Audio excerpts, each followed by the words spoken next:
All right, let's get started. Today we will be looking at three really high impact categories and show you some of the great updates and insights that we're able to pull out using, our product intelligence. We're going to be taking a look at the vitamins and supplements department, the body care department, as well as some alcohol insights. So before we get started, we want to talk a little bit how Spins has invested in product intelligence, to continue to be the established leader in inspiring the pursuit of wellness. So this allows us to deliver innovation for retailers, actionable insights for brand, and provide innovation throughout the Spins data network. A lot of this is done through the product intelligence, speaking the common language and having applications across the board for, again, both retailers, brands, tech partners, amongst others. Today, I am lucky to be joined by Jake Nepper and Veronica Eckel. They are both data product managers from our product intelligence team. They have a large history on the team. Each of them have over 10 years on the product intelligence team. So they're really going to be able to provide some excellent insights here, and really, looking forward to providing these updates for everyone. And with that, Jake, do you want to take it away and tell us a little bit more about our product intelligence? Yeah, you bet. So thanks, Scott. So as Scott mentioned, Veronica and I are joining the webinar today, and we are from the Spins product intelligence team. And before we dive into the trends and insights portion that our team helped put together, just want to take a couple of minutes to explain who we are, what we do, and what we help solve for. So in a nutshell, the product intelligence team, we're a group of highly experienced data, tech, and health and wellness folks who develop and maintain all of Spins' product attribution. And by product attribution, we're talking, everything from the brand name of a product, the category, to other qualities, kind of like, brand positioning, keto, organic, artificial colors, and hundreds more. And really, it's these attributes that help fuel all of Spins programs and products. They help bring context and meaning to sales data, and they help bring best-in-class visibility, transparency, and sightlines into the health and wellness marketplace. So in this next slide, we're just taking a quick peek at that attribute building process and the type of attribution that we create. So in order to create attribution, we're collecting what we call foundational data points on each product, and most of it's from the label, but we do collect off the label as well.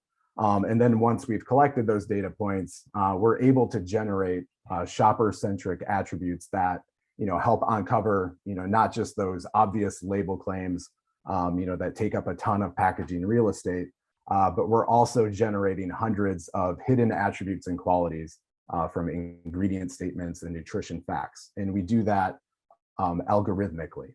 And those algorithms, they're really designed to kind of act like a shopper, to help us uncover or figure out certain product qualities, much like a shopper would do by scouring that nutrition fact panel and that ingredient statement to see if products meet their specific needs.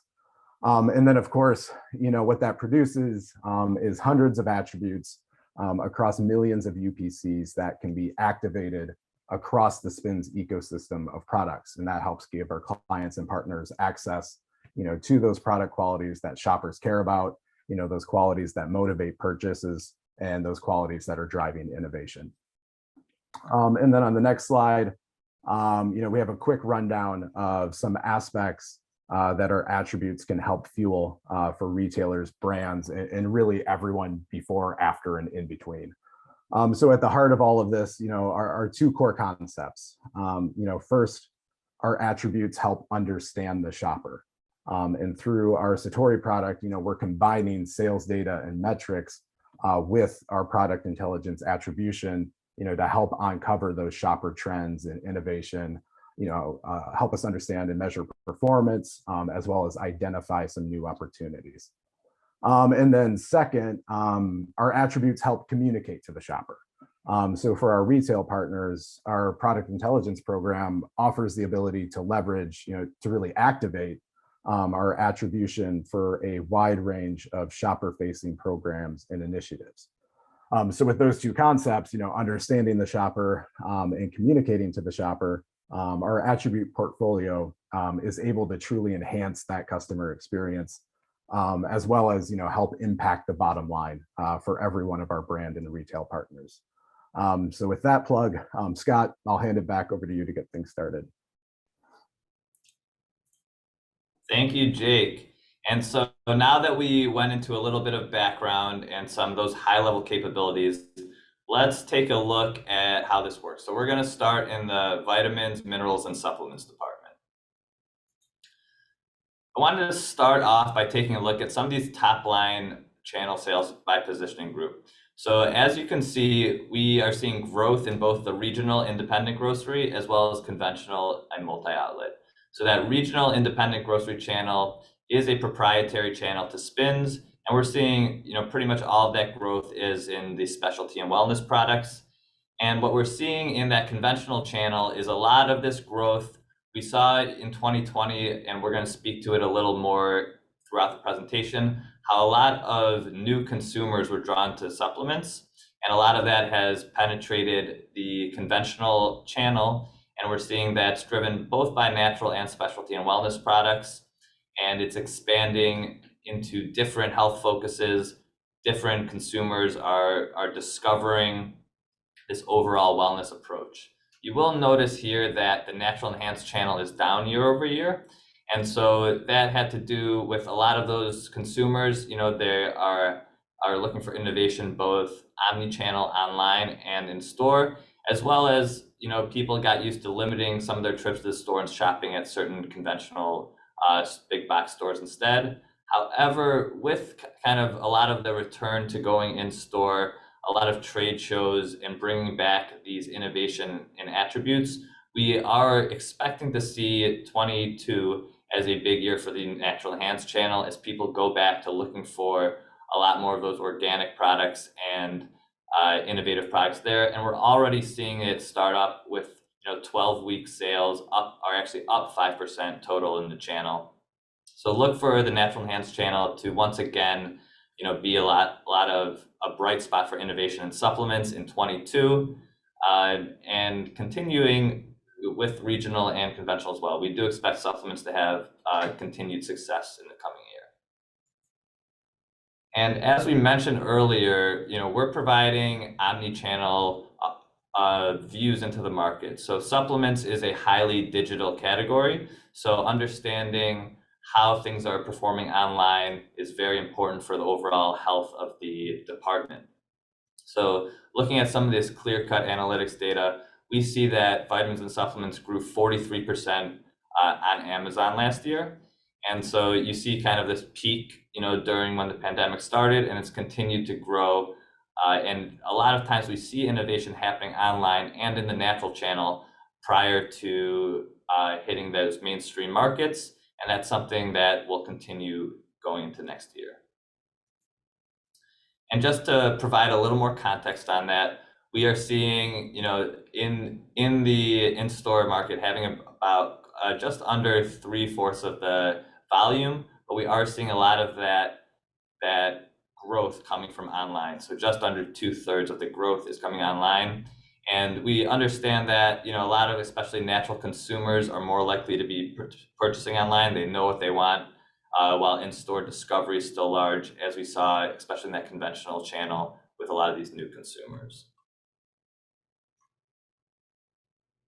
Rounding that out, we're seeing, this is big sales. So even though we said it was almost 3/4 whereas in store, we are seeing significant revenue on Amazon. So here's, 4 subcategories generated over 400 million. And so this is big revenue. It's going to continue to be big. That's why as a retailer, it's so important to have an omni-channel approach. So both on your website and in-store strategy, both from discovery and also allowing your customers to know what's in the store by searching online. And so when you think about that, that's why it's so important to have something like Spin's product intelligence embedded in your website. So the search capabilities is right there. When people are looking for specific attributes that we're going to get to, they need to know that they can find it in store. And at the same way, having that innovative products on your shelf will drive future sales to your website as people become brand loyal in that as well. And speaking to that nature, we know that organic products are, something that drives a lot of growth within the industry, but it's not always enough anymore. So when we look beyond organic, we start to layer on different attributes. So this is another capability of the product intelligence. You can look at single attributes, or you can start to layer things on. And so we see a lot of similar attributes happening in vitamin supplements and food and beverage within the organic product space. So something like labeled gluten-free is still very important, labeled vegan. We're seeing plant-based products doing well in these segments. And then looking specifically at vitamins and supplements, things like Clean Label, Spin's Vital Clean, containing nootropics and containing superfoods, or in things specifically like cider vinegar. Those are really booming. And so a lot of times what's happening is that after they take off in vitamins and supplements, they become functional food and beverage, and then they become staples in a lot of food and beverage categories as well.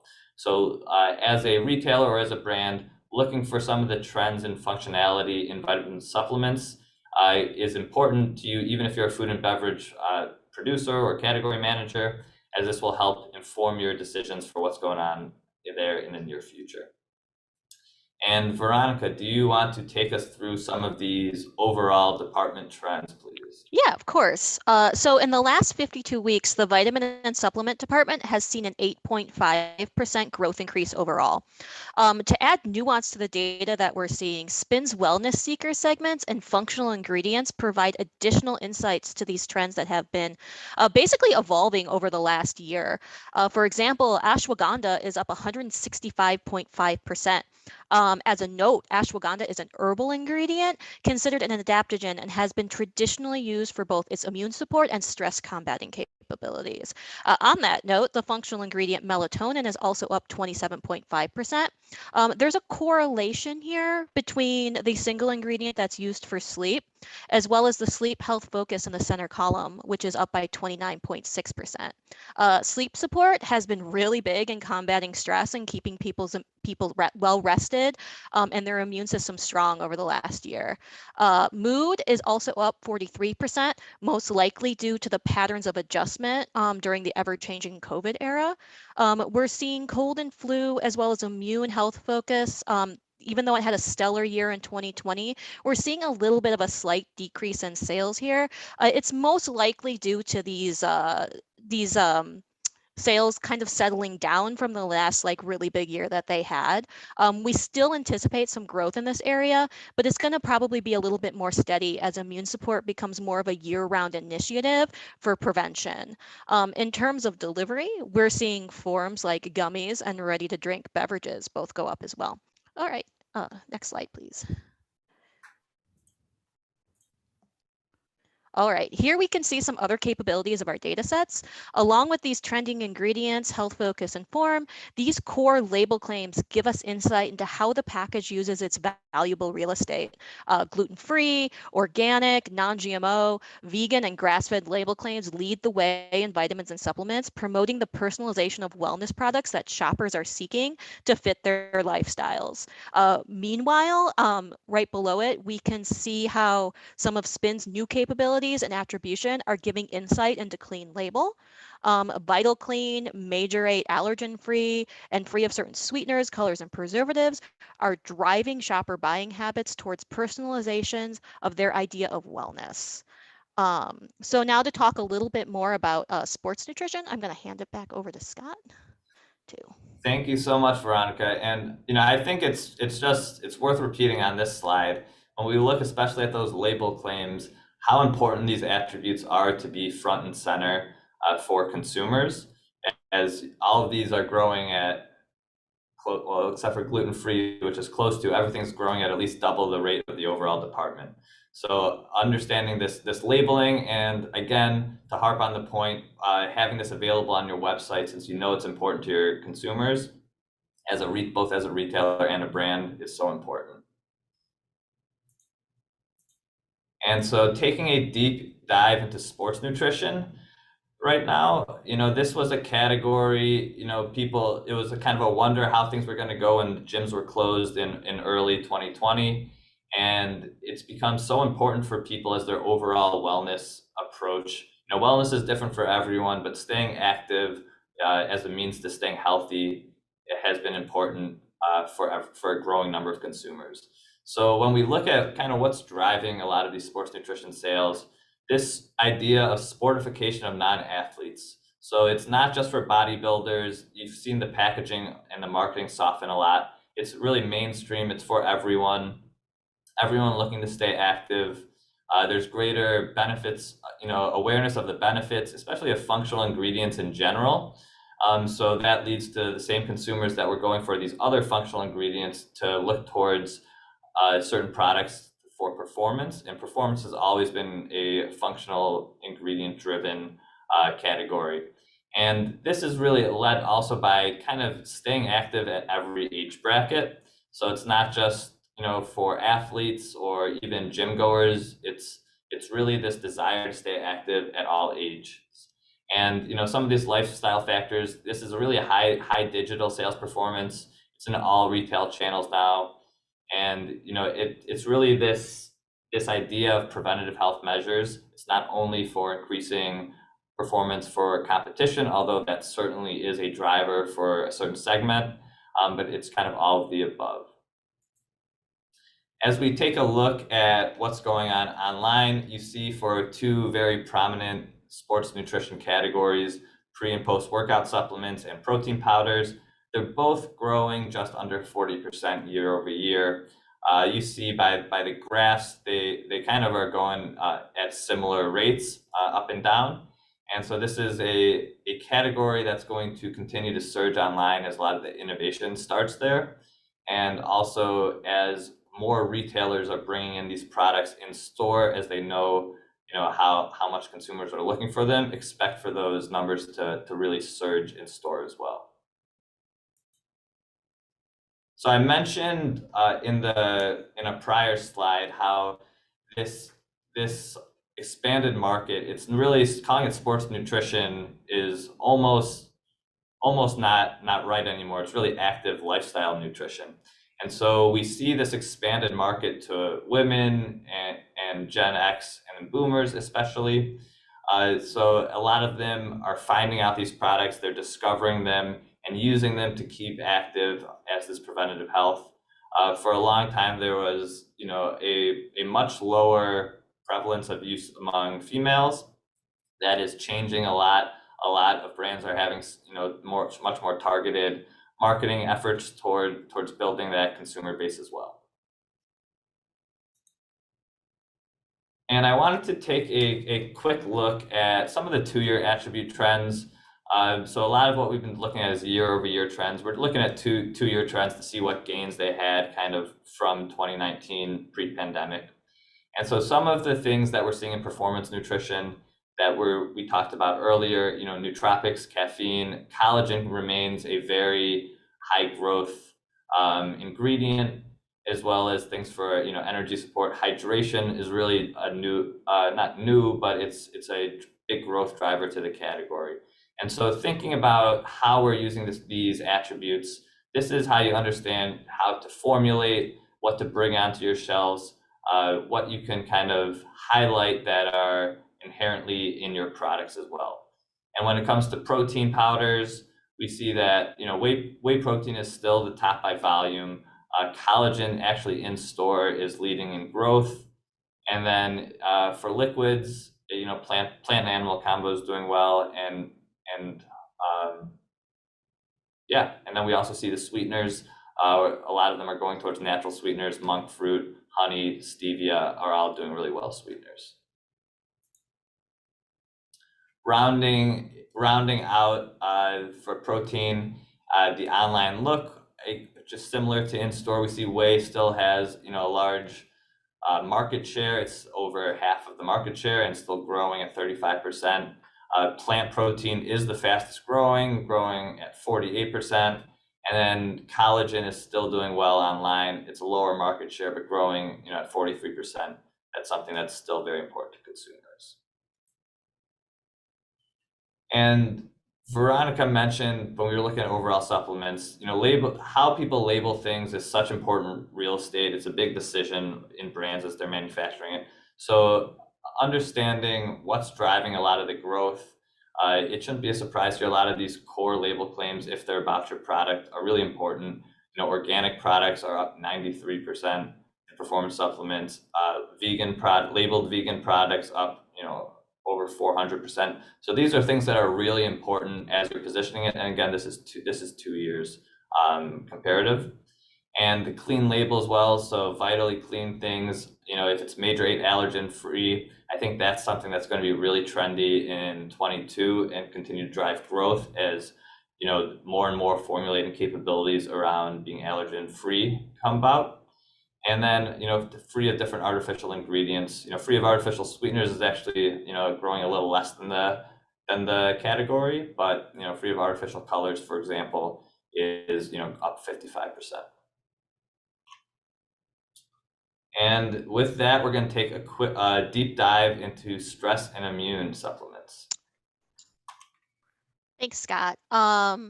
So looking a little bit more into this stress support segment of vitamins and supplements, we can see the increase in 52-week sales in the mood support health focus, just in general. Using some of SPIN's attribute groupings, we can give a little bit more detail into the specifics of which kind of stress support and mood support people are making a decision to purchase and what shoppers are seeking when they do decide to make those purchases.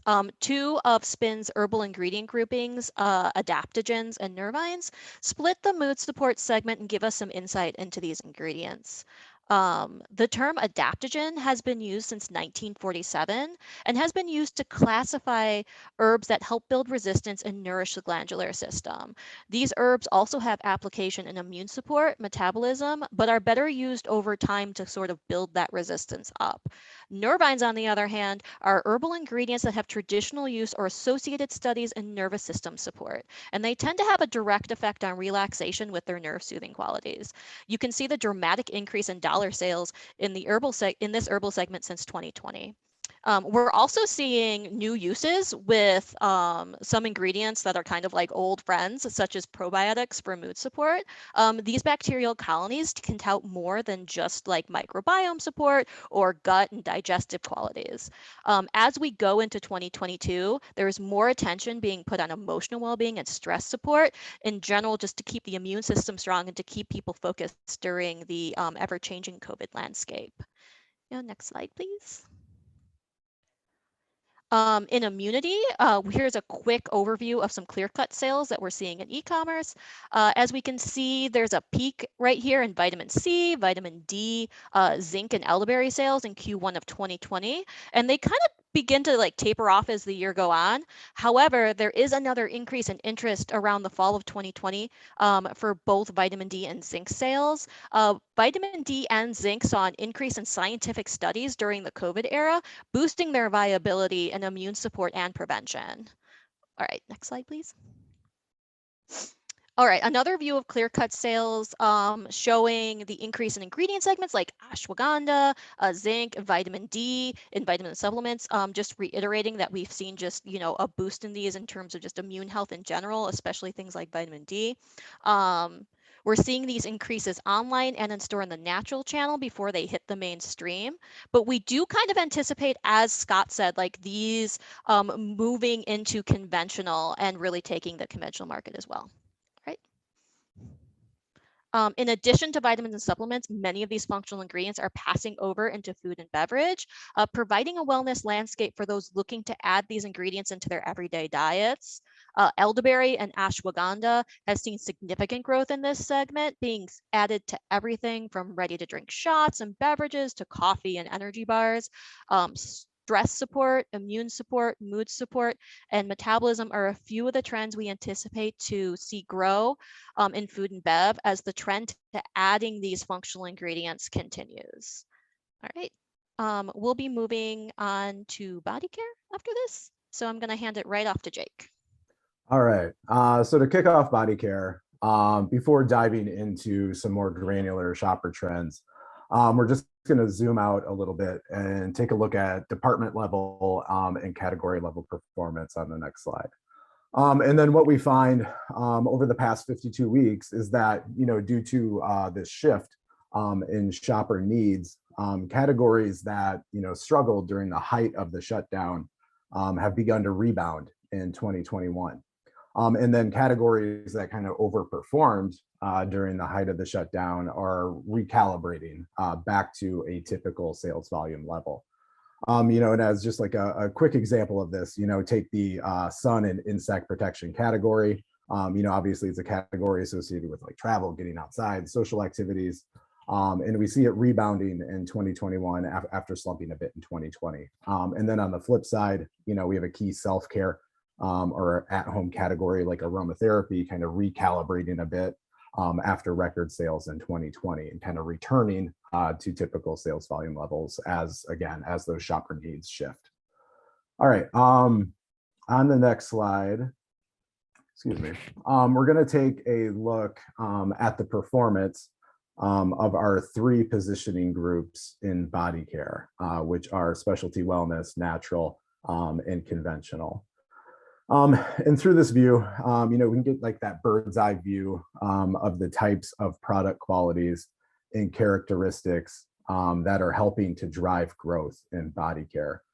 So over in specialty and wellness, it's performing really well over the past 52 weeks. And that's where we see a number of brands and products that feature specialized ingredient profiles and highly personalized products. And then over in natural, we see it slightly outpacing conventional, but that's where, we'll see a number of branded products that feature, like cleaner, less toxic, and sustainably minded ingredient profiles. So if we kind of take those, major characteristics that help define specialty wellness and natural, we can get a good sense of the type of product qualities and innovation that's driving growth, kind of throughout the entire spectrum of body care. And Veronica, it's something you've pointed out, we do see a lot of conventional brands, already taking notice of that. And they've begun incorporating more personalized products, and removing certain less clean ingredients from their product lines. And really, kind of going back to our attributes that are available through Spin's products, it's really integral to understanding the story. They're integral to telling this story and helping brands and retailers understand, like those specific purchase motivators and qualities resonating most with shoppers. And then on the next slide, we're going to take a dive into, one of those purchase motivators, avoider ingredients, which are ingredients that, many shoppers recognize as controversial due to certain negative associations with health and wellness. For example, we see talc, which made many headlines and led to a number of lawsuits and product formulation changes, as well as triclosan, an ingredient that many shoppers avoided for years, and that the FDA banned from antibacterial soaps.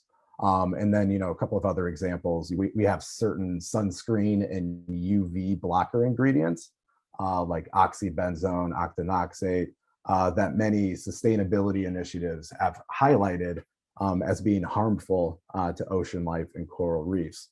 And through all of that attention that these ingredients get, they act very much like buzzwords for many shoppers. Shoppers latch onto them. They look to confirm their absence on labels, and shoppers have very much been conditioned to avoid them.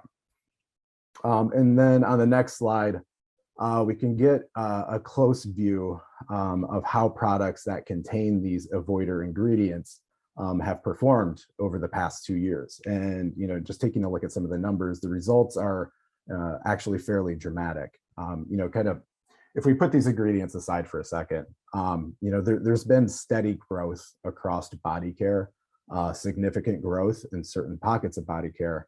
But the story we get, looking at products that contain these avoider ingredients is near unanimous. It's negative growth across the board. And it's a very significant indicator into how shoppers are approaching ingredients in body care, and how brands and manufacturers are responding to it through innovation. Yeah, All kind right. of like Jake said, ingredients like triclosan, parabens, and talc have all had their reputation really called into question over the last few years, and manufacturers are making strides to remove them as shoppers avoid them. This includes like conventional spaces as shoppers educate themselves on personal care and ingredients to avoid according to their personal preferences. And on the next slide, we can see that instead, shoppers are really looking for functionality in their body care to fulfill those personalized experiences. We can see growth in functional wellness through some of the body care department with product intelligence attribution. Bakuchiol, charcoal, turmeric, and hyaluronic acid are here just to highlight a few of them. These product intelligence attributes have growing importance in the body care market.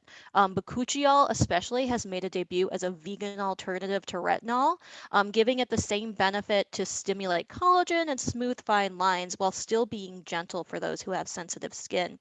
On that note, both turmeric and hyaluronic acid are also making new waves in oral care as these categories expand. So Yeah, it's very interesting to see, these ingredients as they kind of reach across the entire department. So where they may have been introduced, as a standalone, now they're being introduced into a lot of different categories.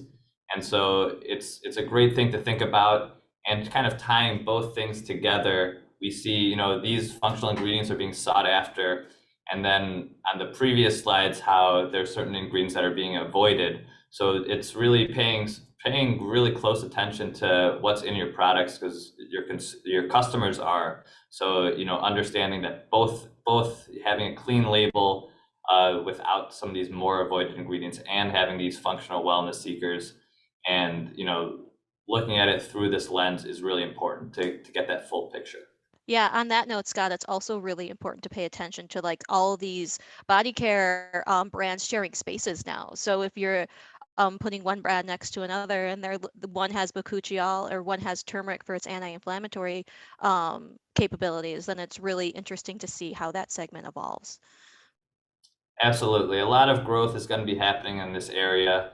It's very important, again, for you to be able to identify the segments that have not been reached yet. So some of the white spaces, and utilizing the product intelligence in that way is going to be really important for your business. And we are going to close out body care on that note and head over to the alcohol department.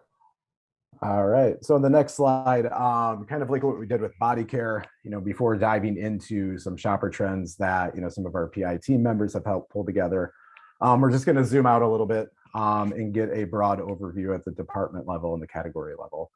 And then again, like what we find is a department in slight decline after record sales volume growth in the previous 52 weeks.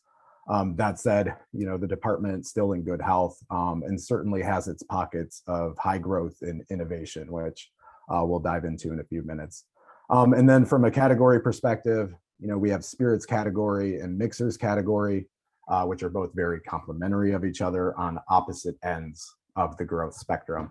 And then on the next slide, we'll take a quick dive into spirits just to see if we kind of piece together what's going on there. Hey, Jake, before we move on to that next slide, we know that, in 2020, a lot of the alcohol categories had really strong years. There's a lot of innovation. Do you think that, that slight decline right now is kind of a recalibration similar to what you saw in those body care categories? Oh, absolutely. Again, like what we see across the board, really. Shopper needs are shifting in 2021, and that's definitely having an impact with our year-over-year growth here. Absolutely. I think 2020 was a high drinking at home year. Yeah. So as we move and people get out of the house a bit more, I think that's the recalibration. But there's also a lot of innovation that was driving a lot of that growth. So why don't you tell us a little bit about that here? All right, so over in spirits, product intelligence, we track two different subcategories, one for RTD or premixed cocktails, and then another for spirits and liquor. And what we find is great growth for RTD cocktails, while spirits and liquor is experiencing a slight decline. Now, RTD cocktails, that's ripe with innovation, and it's really helped bring new shoppers into the spirit aisle through a couple of different ways. We see more trial-friendly price points. We see some new innovative formats like those Freezy Pops. There's exciting new flavors, and really probably the most impactful here is the fact that the category has expanded its footprint. It's claiming shelf space in coolers that were once dedicated to the beer category. So through all of those aspects, brands and RTD cocktails have been able to get in front of and draw in some new and different types of shoppers. And then if you think back, to our previous slide with the mixers category, showing that decline in the department, we can really look no further than what's happening here in spirits category. That growth in RTD premixed cocktails is starting to siphon off a bit of sales volume from both regular spirits in the mixers category. All right. On the next slide, over in the beer, cider, and malt beverage category, we see beer experiencing slight declines, while the F&B and other subcategory shows double-digit growth. So over in the beer subcategory, we do see some pockets of growth via our product type attribute, where beer styles like Oktoberfest and hazy IPAs are seeing some strong numbers thanks to some new national craft entries into those styles. Also stout, it's now a top 5 style in growth. Stout was an early favorite of the craft movement, but it's very much tapered off in recent years, save for a couple of import brands. So it's interesting to see a resurgence here, and we can probably tie that to the new popularity of something like a pastry stout. So stout kind of falling right in line with some of its predecessors that also went heavy on adjuncts like sours and hazy IPAs. And then over in the F&B subcategory, we see a lot of shopper interest in hard kombucha, which it's heavily rooted in the health and wellness movement that we've seen kind of infiltrate alcohol over the past year. So a lot of these products are promoting, lower calories, lower carbs. We see additional functional ingredients there, as well as some other benefits that are derived from that more unique fermentation process. And on the next slide, we have another key health and wellness movement in alcohol that's helping to fuel growth and innovation, as well as bring new shoppers, new feet into the alcohol department. So back in the beer category, non-alcoholic beer is showing a pretty spectacular resurgence. Historically, NA beer was once nearly confined to the import and domestic sub-premium markets, but now it's craft and it's domestic premium kind of leading the way as upstarts and innovators and kind of bringing a fresh face to NA beer. And through that chart there, we can see Budweiser Zero, Heineken, Athletic. We have some new entries like Lagunitas and Sam Adams, all driving some of that growth that we just mentioned. And then on top of it, the rise of craft NA beer kind of brought with it, a lot of new and exciting beer styles to the NA market. And on the chart on the right there, we see some emerging NA beer styles. Athletic really leaning hard into IPAs, while Untitled Art there out of Wisconsin, really doing its best to diversify the flavor and style experience for NA beer drinkers with various stouts and sours. And then on our last slide for today, we're taking a quick look at Seltzer and FMBs, which continue to outperform the department across all SPINS channels. Just a quick insight here is just to keep an eye on a number of energy and grocery brands cracking into this high growth space. So as most of us know, the seltzer market has become fairly ridiculously crowded over the past year. And what these energy and grocery brands will be able to do is kind of cut through that crowded market with their recognizable brand names, the brand equity and capital that they've already built with shoppers. So, expect most of them to really hit the ground running, but it will be interesting to see, how much market share they can grab and maintain into the future. Yeah, it's really interesting to see, as we see this overall beverage report, there's really not that distinction a lot of times, with a lot of the companies, if they're in, beverage versus alcoholic beverage. And I think that goes to your overall point on the last slide with this huge rise in non-alcoholic drinks as well. A lot of times it's blurring, people are looking for a specific taste, a specific flavor. And so that's a really interesting point as well. Yeah, absolutely. And that NA beer market, NA in general and spirits is probably another area where we'll see some of this type of, these energy and, grocery brands, kind of rise up into. So. Fantastic. Well, that will take us to the end of our webinar today. We wanted to thank everyone for attending. I hope you learned something about the departments and about our excellent product intelligence offerings for both brands, retailers, and everyone else in our data network. And if you would like to find out more, please, email us. Here are emails directly. We can reach out and we provide you with a copy of the deck if you would like as well. And have a wonderful rest of the day and Happy New Year.